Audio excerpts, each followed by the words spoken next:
Good morning, students. Today, our last topic of chapter 2 Civics Decentralization in India. किस तरह से हमने federal system को और अच्छा बनाने के तरफ काम किया है, ये इस लास्ट टॉपिक के अंदर हम पढ़ेंगे. आज ये चैप्टर हमारा कंप्लीट हो जाएगा. यस, स्टार्ट करते हैं. We noted about that federal government have two or more tiers of government. हमें पता था, हमने सेंट्रल गवर्नमेंट बनाई, एक स्टेट गवर्नमेंट बनाई, ये दो टायर गवर्नमेंट हमने बना रखी है हमारे इंडिया के अंदर. We have so far discussed the two tier of government in our country, but a vast country like India can not be run only through these two tiers. क्या केवल हम इन दो तरीके की जो गवर्नमेंट है हमारे पास, स्टेट से और से इंडिया को चला सकते हैं? चला रहे थे, कोशिश भी कर रहे थे, लेकिन और बेटरमेंट की क्या गुंजाइश थी, और अच्छा हम किसको कैसे कर सकते हैं, उसकी हमेशा हमारे पास जगह रहती है. तो उसके लिए हमने कोशिश करना स्टार्ट किया. State in India are a large as independent countries of Europe. पूरे यूरोप को मिला लें तब भी हमारी इंडिया उससे काफ़ी बड़ी होती है. इन्होंने कंपैरिजन दिया है कि देखिए, टर्म ऑफ पॉपुलेशन की अगर बात करें तो हमारा यूपी स्टेट जो है वो रशिया से बड़ा है. महाराष्ट्र स्टेट जो है हमारा जर्मनी से ज़्यादा पॉपुलेशन रखता है, बड़ा है उससे. तो many of the state are internally क्या है, वेरी डाइवर्स. यानी कि अब स्टेट्स जो हैं इतनी बड़ी बड़ी स्टेट्स हैं, जहाँ दूसरी कंट्रीज़ बन जाती हैं, हमारी वो एक स्टेट है, उससे भी छोटी हैं वो कंट्रीज़. तो और स्टेट के अंदर भी बहुत सारी डाइवर्सिटी है, लैंग्वेज के अकॉर्डिंग, रीजन के अकॉर्डिंग, एथेंसिटी के अकॉर्डिंग, ठीक है, जाति वगैरह बहुत सी चीज़ें हमारे इंडिया में है. तो देर इज़ दस a need for power sharing with in this state. तो हमें ये लगा कि इसके अंदर भी एक पावर शेयरिंग होना चाहिए, स्टेट के अंदर भी. Federal power sharing in India need another tyre of government below that of the state government. अब जो हमने नया काम सोचा वो क्या था, स्टेट गवर्नमेंट के अंडर में हमने एक थर्ड टायर बनाने की सोची. This is the rationale of decentralization of power. अब ये क्या था, स्टेट की पावर को और ज़्यादा बांटने वाला, और ज़्यादा विस्तार रूप से हम कह सकते हैं उसको करने वाला था, एक्सपेंड करने वाला था. Yes, then the third tier of government called the local government. और इसको हमने क्या नाम दिया, द लोकल गवर्नमेंट का नाम दिया. दैट मीन्स अब इंडिया में हमारे पास थ्री टायर ऑफ गवर्नमेंट है. फर्स्ट सेंट्रल गवर्नमेंट जो पूरे कंट्री के लिए है, दूसरी स्टेट गवर्नमेंट जो स्टेट का एडमिनिस्ट्रेशन देखती है, और थर्ड लोकल गवर्नमेंट बनाई जो अपने लोकल एरिया का एडमिनिस्ट्रेशन देखेगी. When power is taken away from central and state government are given to local government, it is called decentralization. अब decentralization क्या कहा गया, किसको कहा गया है कि जब स्टेट गवर्नमेंट और सेंट्रल गवर्नमेंट ने अपनी कुछ पावर्स जो है वो किसको दी, लोकल गवर्नमेंट को हैंड ओवर कर दी, कुछ पावर्स उनको दे दी गई, तो इसको डिसेंट्रलाइजेशन कहा गया. The basic idea behind decentralisation is that there are a large number of problem and issues which are best settle at the local level. ठीक है, तो बेसिक आइडिया क्या था यहाँ पे डिसेंट्रलाइजेशन करने का, कि लोग जो हैं वहाँ के जो लोकल लोग हैं वहीं पे रहते हैं, और वो लोग क्या करते हैं, अपनी प्रॉब्लम्स वहाँ के लोकल लोगों की समझ सकते हैं. People have better knowledge of problem in their localities. ज़्यादा अच्छी तरीके से वहाँ के लोग जो वहाँ पे प्रॉब्लम्स क्या हैं, आज हमारे गांव की, हमारे सिटी की कोई प्रॉब्लम है तो हमें ज़्यादा पता है कि हमारे यहाँ पे क्या दिक्कत है. इसकी बजाय कि वो बाहर से या दिल्ली में कोई बैठा है या जयपुर में कोई बैठा है तो उसको नहीं पता होगा. तो ये ज़्यादा बेटर ऑप्शन था, ये बेसिक उसका नीड थी हमारी. They also have better ideas. और हम बता सकते हैं कि इसका बेटर सॉल्यूशन क्या हो सकता है, और वेयर टू स्पेंड मनी. पहली ज़रूरत हमारी सिटी की, हमारे गांव की क्या है, हम पहले हॉस्पिटल लेके आएँ, मेडिकल कॉलेज लेके आएँ, या हम सीवरेज सिस्टम बनाएं, या हम क्या करें, ये हमारी ये चीज़ें हो सकती हैं, है ना. Then how to manage things more efficiently. जितना भी मनी है, पैसा है, उसको कैसे यूज़ किया जाए, कैसे काम किया जाए. Besides, at the local level, it is possible for the people to directly participate in the decision making. Okay? दूसरी बात ये थी कि जो लोकल लेवल पे हैं वहाँ के लोकल लेवल जो डिसीजन मेकिंग में ज़्यादा लोग पार्टिसिपेट कर पा रहे थे, लोकल लोग पार्टिसिपेट कर पा रहे थे, तो ये भी एक अच्छी बात थी. This help to include a habit of democratic participation. That means कि यहाँ पे ये हमारा जो क्या कर रहा था, इंक्यूलेट कर रहा था, किस लिए कि एक हैबिट बन जाएगी और ज़्यादा डेमोक्रेटिक हैबिट पार्टिसिपेशन करने की, लोगों को साथ में मिल के काम करने की एक हैबिट बनेगी इससे, और लोकल गवर्नमेंट हमारी सक्सेस होगी. The local government is the best way to realise one important principle of democracy, namely local self government. वो वहाँ के लोगों की अपनी गवर्नमेंट थी, और जो हम कहते हैं कि लोगों के द्वारा, पीपल के, by the people for the people, ठीक है, वो वाला जो हमारा काम था वो अब यहाँ पे और ज़्यादा अच्छे तरीके से लागू होने शुरू हुआ था. The need for decentralisation was recognise in our constitution. अब इसके लिए क्या करना था कि कॉन्स्टिट्यूशन को और अच्छे तरह से देखना था, रिकॉग्नाइज कराना था, हमारा जो कॉन्स्टिट्यूशन चाहता था उसको यहाँ पे लागू करना था. Since then there have been several attempt to decentralise power to the level of village और टाउन. तो कई काम हमें करने पड़े जो विलेज और टाउन्स को या शहरों को या गाँवों को यहाँ पे पावर दी गई. Panchayat in villages and municipalities in urban areas. गाँव में पंचायत बनाएगी और म्यूनसिपैलिटीज़ बनाएगी अर्बन एरिया, शहरी एरिया के अंदर म्यूनसिपैलिटीज़ बनाएगी, ठीक है. But these were directly under the control of state government. लेकिन इनको स्टेट गवर्नमेंट के कंट्रोल में रखा गया, ठीक है, ताकि वहाँ पे इस पर निगरानी की जा सके कि वो ढंग से काम कर रहे हैं या नहीं है. ये इंडिपेंडेंट नहीं थी, या अलग से गवर्नमेंट इसको हम नहीं कह सकते, पूरी इंडिपेंडेंट या फ्रीली नहीं थी. स्टेट गवर्नमेंट के साथ में इसको मिलके काम करना पड़ रहा था. Then election to these local government were not held regularly. अब पहले क्या इलेक्शन नहीं हुआ करते थे, स्टार्टिंग तो काफ़ी पहले की थी हमने इस सिस्टम की, लेकिन पहले इसके रेगुलर इलेक्शन नहीं हुआ, ठीक है. एक ये कमी रह गई उसमें. Local government did not have any power और रिसोर्सेज फॉर देयर ओन. अब उनके पास कोई पावर नहीं थी, कोई रिसोर्सेज नहीं थे, कहाँ से फाइनेंशियल पावर करे, अपने लोगों को तनख्वाह कहाँ से देगा, पे कहाँ से करेगा, उनको अपॉइंटमेंट कौन देगा, ठीक है, उनकी डेजिग्नेशन क्या होगी, किस किस तरह से काम. योजना तो बना ली, प्लान बना लिया, पॉलिसी बना लिया, अब उसको इम्प्लीमेंट कैसे करें, लागू कैसे करें, लागू करने के लिए जो पैसा चाहिए वो कहाँ से लेके आए. गवर्नमेंट से मांगा, गवर्नमेंट ने कह दी मेरे पास पैसा नहीं है, तो योजना बनाने से क्या होगा, काम तो नहीं हुआ ना. तो ये एक प्रॉब्लम्स वहाँ पे आना स्टार्ट हुआ. Thus there was a very little decentralisation in effective term. तो ये एक तरह से हम कह नहीं सकता कि इसको डिसेंट्रलाइजेशन किया था या हुआ था. अब ये मोर इफेक्टिव कब बना, जब 1992 के अंदर एक अमेंडमेंट किया गया. बहुत अच्छा अमेंडमेंट हुआ ये हमारे कॉन्स्टिट्यूशन के अंदर, और इसके अंदर थर्ड टायर को बहुत ज़्यादा पावरफुल बनाया गया, काफ़ी अच्छी पावर इसको दी गई, ठीक है.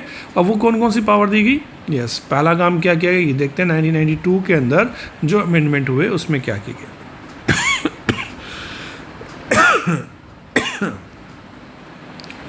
Now it is constitutionally mandatory, यानी कि कॉन्स्टिट्यूशन ने ये मैंडेटरी कर दिया, लिख दिया, चाहे कुछ भी हो जाए, to hold regular election to local government body. State को लोकल बॉडी गवर्नमेंट का इलेक्शन हर 5 साल में कराना ही पड़ेगा. स्टेट गवर्नमेंट को इलेक्शन कराना ही होगा, फिक्स हो गया, चाहे कुछ भी हो जाए, कैसे भी हो जाए, होना ही होना है इलेक्शन, ठीक है. State are reserved in the elected bodies, ठीक है, sorry, seats are reserved in the elected bodies. Seats जो है वो रिजर्व कर दी गई. एक ये काम किया किसके लिए, शेड्यूल्ड कास्ट के लिए, शेड्यूल्ड ट्राइबल पीपल के लिए और अदर बैकवर्ड क्लास के लिए सीट रिजर्व कर दी गई.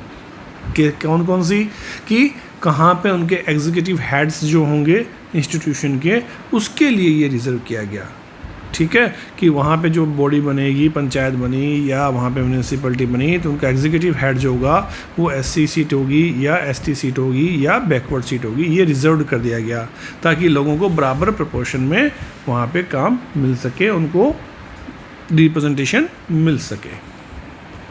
फिर 1/3 of position are reserve for womens.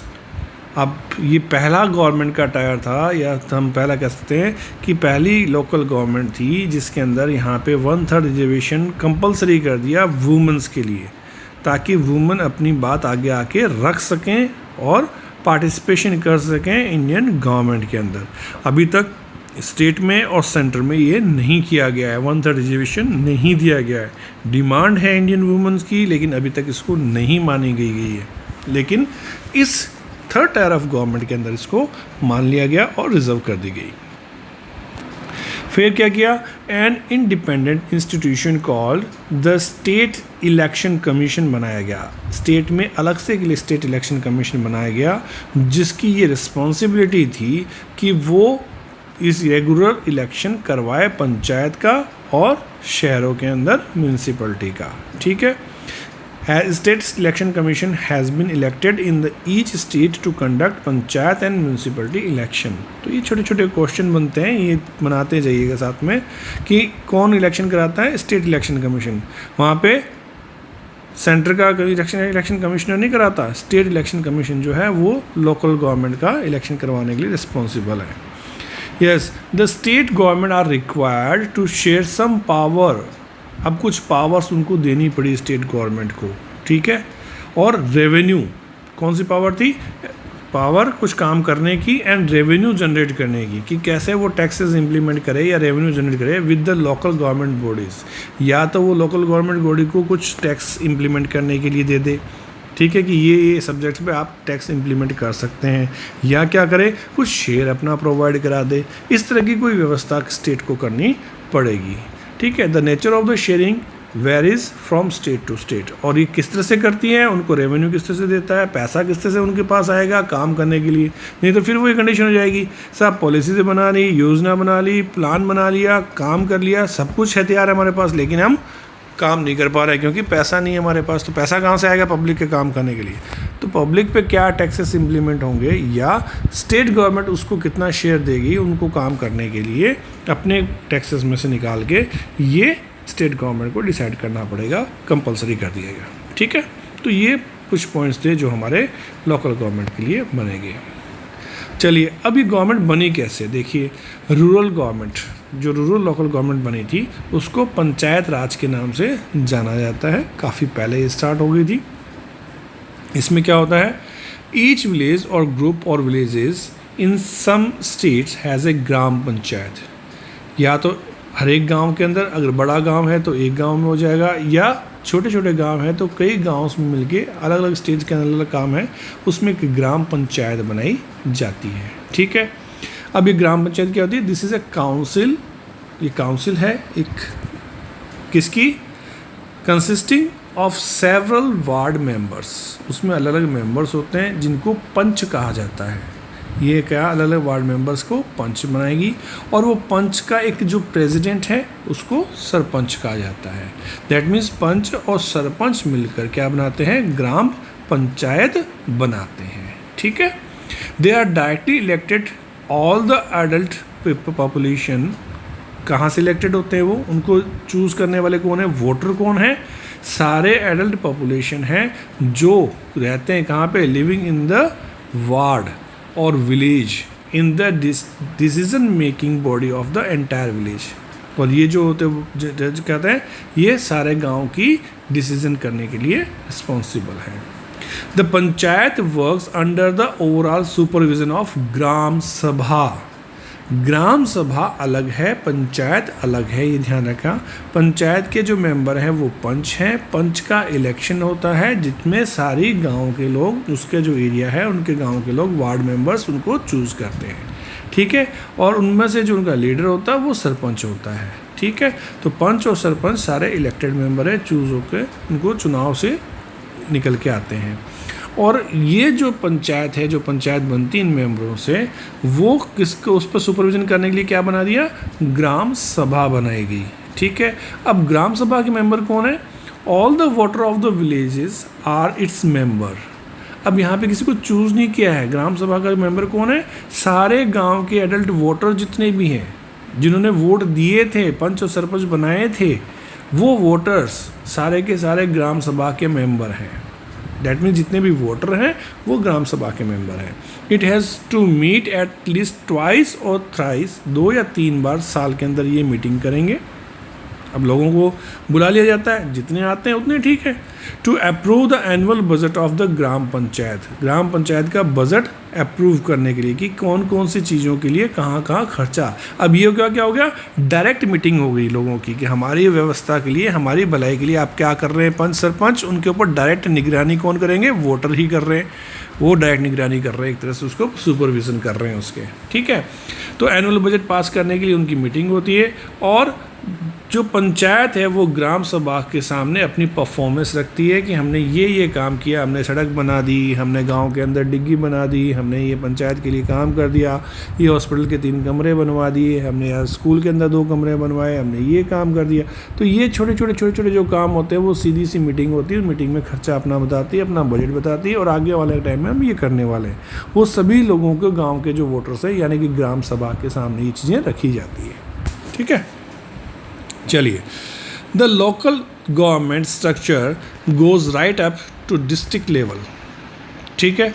अब ये लोकल गवर्नमेंट का जो स्ट्रक्चर है डिस्ट्रिक्ट लेवल तक पहुंचता है, अलग अलग पंचायतों का। A few gram panchayat are grouped together to form what is usually called panchayat samiti या ब्लॉक मंडल, और मंडल कहा जाता है, ठीक है। कई ग्राम पंचायतें मिलकर क्या बनाएगी, एक पंचायत समिति बनाती है या उसको ब्लॉक या मंडल कहा जाता है। The member of this representative body are elected by all the panchayat member in the area. जो पंच सरपंच जो मेंबर एरिया होते हैं किसी तहसील के, डिस्ट्रिक्ट के, तो वो मिलके ये पंचायत समिति या ब्लॉक या मंडल बना देते हैं। एंड द पंचायत समिति और मंडल जो होते हैं वो क्या करते हैं, सारे मिलकर कॉन्स्टिट्यूट करेंगे, क्या करेंगे, एक जिला परिषद बनाएंगे, ठीक है। तो क्या करते हैं, तहसील वाइज पहले पंचायत समिति बनेगी या ब्लॉक मंडल बनेंगे और उन ब्लॉक मंडल से सभी निकल के जो आएंगे वहाँ से जिला परिषद बनती है, ठीक है। मोस्ट मेंबर ऑफ जिला परिषद आर इलेक्टेड, और ये सारे मेंबर कौन होते हैं, इलेक्टेड मेंबर होते हैं। Member of the Lok Sabha and MLA, जो हमारा डिस्ट्रिक्ट का या हमारे ज़िले का एमएलए है या लोकसभा का एमपी जो है, member of Lok Sabha, member of parliament कहा जाता है, of the district and the some other official of other district level bodies और also members, जैसे कलेक्टर है या कोई और है तो वो भी इसके साथ में मेंबर हो सकते हैं इस पंचायत समिति के। तो जिला परिषद चेयरपर्सन जो होता है is a political head of जिला परिषद। चेयरपर्सन जो होता है वो पॉलिटिकल हेड ही होगा हमेशा, कोई गवर्नमेंट का ब्यूरोक्रेसी का नहीं होगा। पॉलिटिकल हेड कौन होगा, जिला परिषद का चेयरमैन, ठीक। इसी तरीके से लोकल गवर्नमेंट बनती है हमारी अर्बन एरिया के अंदर, जैसे म्यूनसिपलिटी से सेटअप किया गया है हमारे शहरों के अंदर, सिटीज़ के अंदर, टाउन में, और बड़ी सिटीज़ के अंदर जो होता है उसमें कहते हैं म्यूनसिपल कॉरपोरेशन, ठीक है। नगर परिषद और नगर निगम आपने सुना होगा, दैट इज़ द म्यूनसिपलिटी और म्यूनसिपल कॉरपोरेशन उसको कहा जाता है। बोथ, चाहे वो नगर निगम हो या नगर परिषद हो या म्यूनसिपलिटी हो या म्यूनसिपल कॉरपोरेशन हो, both are controlled by elected bodies, ठीक है, consisting of the people representative. वहाँ पे भी क्या होते हैं, पार्षद जाते हैं हमारे जो चूज़ होके, जो इलेक्टेड होके जाते हैं, जो रिप्रेजेंटेटिव हमारे जिनका इलेक्शन के थ्रू हमें चूज़ करते हैं उनको, वो उनके मेंबर्स होते हैं। Municipality chairperson is the political head of the municipality if in the municipality corporation such an official called mayor। और म्यूनसिपलिटी चेयरपर्सन जो होता है या म्यूनसिपलिटी का जो हेड होता है वो इलेक्टेड मेंबर होगा और उसको मेयर कहा जाता है, ठीक है। तो ये टॉपिक आज हमारा यहाँ पे कंप्लीट हो जाता है। थोड़ा सा इसमें रहता है ये और देख लेते हैं क्या है, 10 रिव्यू है।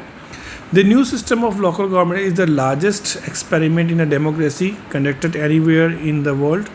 जो हमने ये इंडिया के अंदर इम्प्लीमेंट किया, ये वर्ल्ड में और कहीं पे नहीं हुआ, फर्स्ट टाइम इतने बड़ा लेवल पे एक्सपेरिमेंट किया गया।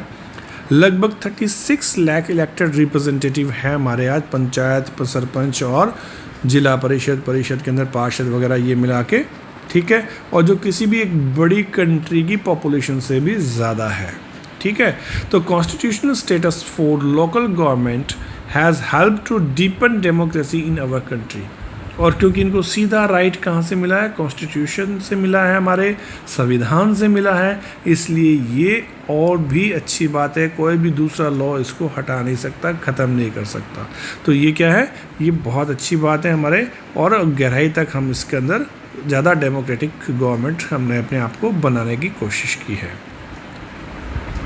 इसने और क्या किया है, वुमेन रिप्रेजेंटेशन को इंक्रीज़ करने का काम किया है, उसको बढ़ाने का काम किया है, और उनकी वॉइस हमारी डेमोक्रेसी के अंदर बढ़ी है। आज वो पंच, सरपंच और जिला परिषद की प्रमुख वगैरह, चेयरपर्सन, मेयर ये बनने जा रही है। तो कल को वो एमएलए एमपी बनेगी और उनकी वहाँ पे भी सीटें रिजर्व होगी, एमएलएज में भी होगी और एमपीज़ के अंदर भी होगी, राज्यसभा और लोकसभा और स्टेट असेंबलीज़ के अंदर भी यहाँ पे सीटें उनकी रिजर्व होगी, वहाँ तक पहुँचने की कोशिश होगी, उनकी आवाज़ पहुँचेगी।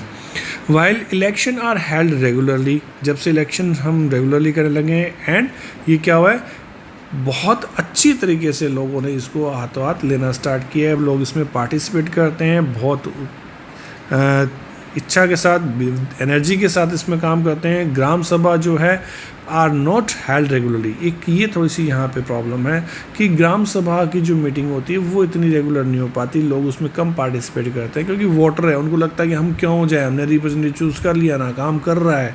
तो ऐसा नहीं होना चाहिए। जब ग्राम सभा की मीटिंग होती है तो हर वोटर का राइट बनता है कि मेरा जो रिप्रेजेंटेटिव था, जिसको मैंने वोट दिया था, क्या वो रियल में सही काम कर रहा है या नहीं कर रहा, उसको उस मीटिंग में जाना चाहिए। अदरवाइज एक फॉर्मेलिटी बन जाएगा और वो मीटिंग करके अपना काम कर लेंगे, जहाँ उन्होंने खर्चा करना है वहाँ खर्चा कर लेते हैं। तो ये एक फॉर्मेलिटी, इसको थोड़ा सा ठीक होना चाहिए, सोचना चाहिए लोगों को ये। Then most state government have not transferred significance power to the local government. एक ये भी थोड़ी सी प्रॉब्लम है कि बहुत सी गवर्नमेंट अपनी काफ़ी पावर्स जो है अभी भी अपने पास रिटेन करके रखी हुई हैं। ऐसा नहीं है कि इनको बहुत ज़्यादा पावर दे दी है ताकि ये सारा अपना डेवलपमेंट कर सके। Nor have they given adequate resources, even इनको बेचारों को रिसोर्सेज भी नहीं दिया तो उनकी प्लानिंग धरी की धरी रह जाती है। वही बात है, पैसा भी नहीं दिया, पावर भी उनको नहीं दिया काम करने के लिए। तो बहुत सी ऐसी गवर्नमेंट, लेकिन कुछ स्टेट्स के अंदर ये बहुत अच्छी तरह से पावर दिए, काम किए, वहाँ बहुत अच्छा काम किया भी जा रहा है। Then we are still a long way from realizing the idea of the self government. हालांकि स्टार्ट कर चुके हैं, हम पहला कदम बढ़ा चुके हैं, ये हमारे लिए इम्पोर्टेंट है। अभी हमें बहुत और आगे जाना है, इसको बढ़ाना है। ठीक है, चलिए ये हमारा चैप्टर आज कंप्लीट हो जाता है। इसके साथ में फर्दर हम इसके क्वेश्चन आंसर्स देखेंगे और बात करेंगे। ओके।